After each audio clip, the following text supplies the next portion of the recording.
जय श्री राम दोस्तों, मैं आपका बहुत बहुत स्वागत करता हूं आपके अपने चैनल एल्गोरिथम्स पर। जैसे कि आपको पता है कि अब अपन इंडिकेटर बेस्ड स्ट्रेटेजी पर आ चुके हैं और इंडिकेटर बेस्ड स्ट्रेटेजी पे अपन कॉम्बिनेशन ऑफ इंडिकेटर्स पे वर्क कर रहे हैं। अभी अपन ने सबसे पहले समझा कि एक इंडिकेटर के ऊपर आप स्पेसिफिकली कैसे ट्रेड करोगे। उसके बाद अपन समझ रहे थे कि हम आरएसआई के साथ एमएससीडी को कंबाइन करते तो कैसे ट्रेड करेंगे। अगर हम एमएससीडी को सुपर ट्रेंड के साथ कंबाइन करते तो कैसे हमारी वर्किंग होनी चाहिए। अब जो है मैं आप लोगों के लिए ले आया हूं कि अगर आप एमएससीडी को मूविंग एवरेज के साथ कंबाइन करके ट्रेड करना चाहते हो तो वो कॉम्बिनेशन की स्ट्रेटेजी में कैसे क्रिएट करूंगा और वो कैसे वर्क करती है। आप ये वाली स्ट्रेटेजी खुद से चेक कर पाएंगे। और जैसे कि आप सामने देख पा रहे हैं, अपन कौन से सेगमेंट पे आ जाएंगे, क्रिएट स्ट्रेटेजी वाले सेगमेंट पे आ जाएंगे। क्रिएट स्ट्रेटेजी वाले सेगमेंट पे आने के बाद मैंने आप लोगों को क्या बताया, इंडिकेटर बेस और इंडिकेटर बेस के बाद निफ्टी 50। क्यों निफ्टी 50? क्योंकि हमें ये पता है कि निफ्टी 50 पर इंडिकेटर्स के साथ स्ट्रेटेजी अच्छा काम करती है। ऐसा हमने बहुत सी बार बैक टेस्ट किया है। निफ्टी 50 सिलेक्ट करेंगे, टाइमिंग हमको पता है कब करना है, 9:20 के बाद। क्यों? क्योंकि उसके बाद मार्केट सेटल हो चुका होता है। हमें चाहिए कि सेटल मार्केट के बाद ही हम थोड़ा ट्रेड करने को जाएं। तो यहाँ पर टाइम में 9:20 कर दूंगा। तो अब जो है मैंने यहाँ पर टाइम 9:20 कर दिया है। 9:20 करने के बाद जैसे ही आप नीचे की तरफ उतरोगे, यहाँ पे आपसे पूछेगा कौन सा टाइम फ्रेम पे मेरे को चाहिए कि सिग्नल मिले। अब देखिए यहाँ पे छोटे टाइम फ्रेम पे मैं वर्क करना चाहूंगा। कौन सा टाइम फ्रेम पे? 3 मिनट पे। ऐसा क्यों? क्योंकि यहाँ पे ईएमए के क्रॉसओवर भी है और साथ साथ जो है यहाँ पर मेरे पास क्या आएगा, एमएससीडी है। तो एमएससीडी का सिग्नल है पर साथ में ईएमए का क्रॉसओवर होना जरूरी है। एग्जाम्पल के तौर पर अगर एमएससीडी सिग्नल लाइन के ऊपर की तरफ क्रॉस करता है और साथ साथ 10 ईएमए 30 ईएमए के ऊपर क्रॉस करता है, तब जाकर के मेरे लिए एक बाय की एंट्री आती है। इसी प्रकार से अगर मैं सेल की एंट्री की बात करता हूं तो एमएससीडी सिग्नल लाइन के नीचे के लिए क्रॉस करता है और साथ साथ में 10 ईएमए 30 ईएमए के नीचे के लिए क्रॉस करता है। तो उस वाले टाइम पर जो है ये मेरे लिए शॉर्ट की एंट्री लेगा। अब क्या एंट्रीज लेगा मैं आप लोगों को डिटेल में बताऊंगा। तो चलिए अपन चलते हैं सीधा स्ट्रेटेजी बनाने। कंडीशन मैंने आपको क्या बताई है, कैसे कंडीशंस को फिल करते हैं अब आप लोगों को बहुत अच्छे से पता है, फिर भी मैं फटाफट जो है आप लोगों के लिए कंडीशन फिल कर देता हूं। क्या कंडीशन बोली मैंने आपको? इंडिकेटर होना चाहिए, ठीक है, मूविंग एवरेज होना चाहिए, उसके बाद ईएमए होना चाहिए। इतना क्लियर हो गया और सीधा जो है ओके कर दिया। तो ये वाला अपना काम हो गया। अब यहां पर क्या होना चाहिए, हायर देन होना चाहिए। कैसे पता मुझे? जब 10 ईएमए 30 के ऊपर निकलेगा तभी जाकर के मुझे प्रॉफिट आएगा, मतलब तब जाकर के मैं तेजी बना पाऊंगा। एग्जाम्पल के तौर पे अगर मैं आपको समझाऊं तो यहां पर ये है हमारा 10 ईएमए और ये है हमारा कौन सा, 30 ईएमए। तो कंडीशन क्या बनी, जब ये 10 ईएमए 30 ईएमए को यहां पे ऊपर क्रॉस करेगा और साथ साथ नीचे अगर हम एमएससीडी देखेंगे तो एमएससीडी में भी ऐसा क्रॉसओवर होगा। तो ऐसी कंडीशन में जाकर के यहां पर आप क्या करोगे, पीई सेल करने के बारे में सोचोगे। तो ऐसी कंडीशन पे जाकर के हम क्या करेंगे, पीई पुट ऑप्शन सेल करेंगे। ठीक इसी प्रकार से अगर मार्केट नीचे की तरफ ऐसे सिनेरियो दिखाएगा तो वहां पे जाके हम कॉल ऑप्शन सेल करेंगे। अब कौन सा कॉल ऑप्शन सेल करेंगे, क्या हमारे स्टॉप लॉसेस होंगे, उसको अपन अभी हाल ट्रैक करते हैं। तो ये मैं फटाफट से आ जाता हूं। एक कंडीशन में लगाई, moving average 10 EMA higher than किसके होना चाहिएगा, मूविंग एवरेज कौन सा वाला होना चाहिए, 30 मूविंग एवरेज के यहां पर ऊपर जाना चाहिए। तो यहां पे अपन 30 सेट कर देंगे।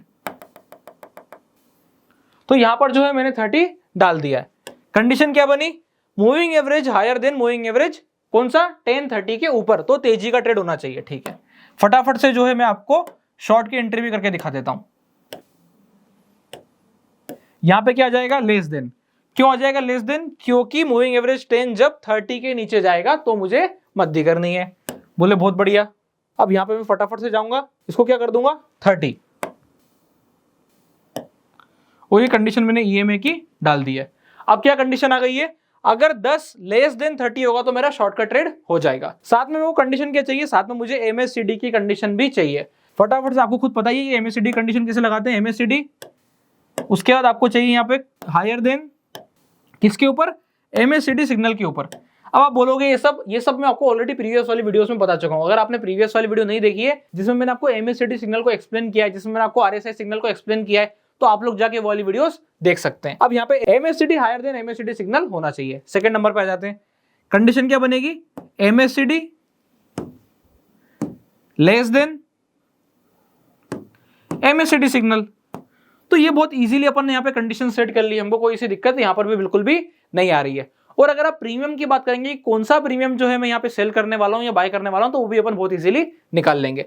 अगर आप नीचे जाकर के आए यहाँ पर तो यहाँ पे आपको कंडीशन दिखाई देगी। मैंने आप लोगों को हमेशा बताया कि मैं क्या यूज करता हूँ, मेरे को कौन सा वाला प्रीमियम जमता है जिसका प्रीमियम 160 के आसपास हो और पॉइंट्स में स्टॉप लॉस 40 रुपए के आसपास हो, तो फिगर क्या हो जाता है, राउंड फिगर हो जाता है। 160 रुपए का प्रीमियम शॉर्ट होगा और 200 रुपए के आसपास का मेरा स्टॉप लॉस होगा। उसके लिए मैं यहाँ पे क्या सेट करूंगा, 40, यहाँ पे क्या डालूंगा 160। अब एक बार ये चेक कर लेते कि अगर आपको तेजी करनी है तो क्या होना चाहिए, पुट शॉर्ट होना चाहिए। सेल है, पुट शॉर्ट होगी, बहुत बढ़िया। और मध्य करनी है तो सेल है और क्या होना चाहिए, कॉल शॉर्ट होना चाहिए। तो कंडीशन एकदम परफेक्ट है, कोई दिक्कत नहीं है। तो यहाँ पर मैं 160 और यहाँ पर 40 करता हूँ। तो यहाँ पर 160 और 40 करने के बाद अब कंडीशन बिल्कुल क्लियर हो चुकी है।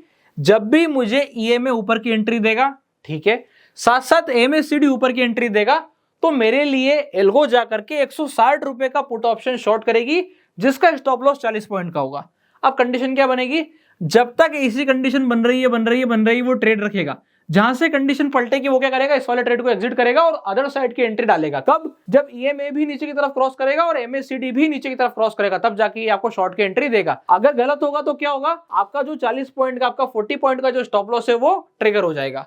ठीक है, अब कितनी बार ट्रेड करना है, मैं चाहता हूं कम से कम मिनिमम कंडीशन है 5 बार ट्रेड होना चाहिए। क्योंकि हम कौन सा टाइम फ्रेम पे, हम 3 मिनट के टाइम फ्रेम पे, हम थोड़ा छोटे टाइम फ्रेम पे, तो अगर 5 से ज्यादा भी ट्रेड हो जाएगा तो चलता है, पर मिनिमम 5 ट्रेड होना जरूरी है, क्योंकि इतनी अपॉर्चुनिटी हमें मार्केट में मिलेगी। मेरी पूरी कोशिश है कि मार्केट जब तक डायरेक्शन दे, मेरे को एक बार ट्रेड में बैठना है। और मैं आप लोगों को बता देता हूं, मार्केट 2-3 जगह पे स्पेसिफिक डायरेक्शन देता है। अगर आप बात करें मॉर्निंग के ओवर में, तो आपको सवेरे सवेरे में 9:30 बजे से लगा करके 11 बजे तक अच्छे डायरेक्शन मिल सकते हैं। उसके बाद दिन में 1-1:30 बजे के आसपास से 2-2:30 बजे तक का एक मूव पॉसिबल है। और अगर इस बीच कभी मूव नहीं आया तो हो सकता है आपको 2:30 बजे के बाद एक 3:30 बजे तक के लिए एक मूव दिखाई दे, तो उस बीच हमारा जो 3:15 तक का टाइम होगा वहां पे हमारे ट्रेड कट जाएंगे। तो कंडीशन क्या बनी, आपको दिन में 2-3 बार ट्रेड देखने का मौका मिल रहा है। अब 3 बार में से अगर आपको 5 बार की आप साइकिल डाल रहे हो, मतलब आप मैक्सिमम कंडीशन में ऑलरेडी सेट हो। इसके बाद आपको कुछ नहीं करना है, स्ट्रेटेजी का नाम डालना है, क्या, कॉम्बिनेशन ऑफ, या आप डाल सकते हैं combined MACD and moving average, और बस स्ट्रेटेजी को सेव करना और बैक टेस्ट करना है और चेक करना है कि स्ट्रेटेजी कैसे वर्क करती है। तो अब जो है मैंने यहाँ पर मूविंग एवरेज एमएसीडी का कॉम्बिनेशन वाला नाम सेव कर दिया है।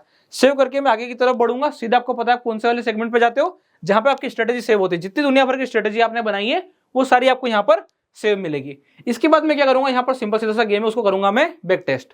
और बैक टेस्ट करने के बाद 1 साल में अगर मेरे को ठीक ठाक रिजल्ट मिल रहे हैं, जितना मैं फंड इन्फ्यूज कर रहा हूं उसके मुकाबले अगर ठीक ठाक रिजल्ट मिल रहे हैं, तो ये स्ट्रेटेजी को और इंप्रूव करने की आवश्यकता है।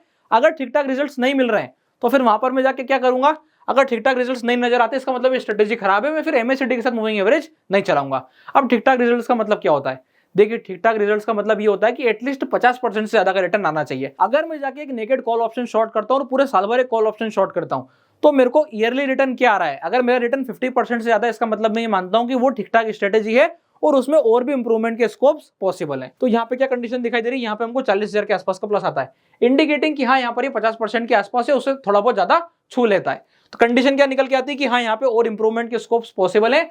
अगर आप ईएमए के क्रॉसओवर को थोड़ा चेंज करके देखें, आपने बड़े क्रॉसओवर लगाए, आपने 10 और 30 का इस्तेमाल किया है, आप एक काम करो, एसएमए में छोटा एसएमए इस्तेमाल करके देखो, 5 और 10 का एसएमए इस्तेमाल करके देखो, 3 ईएमए और 10 ईएमए का इस्तेमाल करके देखो, आपको जो वहां पे डिफरेंट ईएमए दिखाई दे रहे हैं, आप जाके उनका इस्तेमाल करके कुछ अगर अपने लिए फास्ट, जो आपको फास्ट सिग्नल दे, एमएसीडी से फास्ट सिग्नल दे, ऐसा अगर आप इंडिकेटर उठा के लाके लगाएंगे तो आपको यहाँ पे और भी बेटर रिजल्ट्स देखने को मिलेंगे।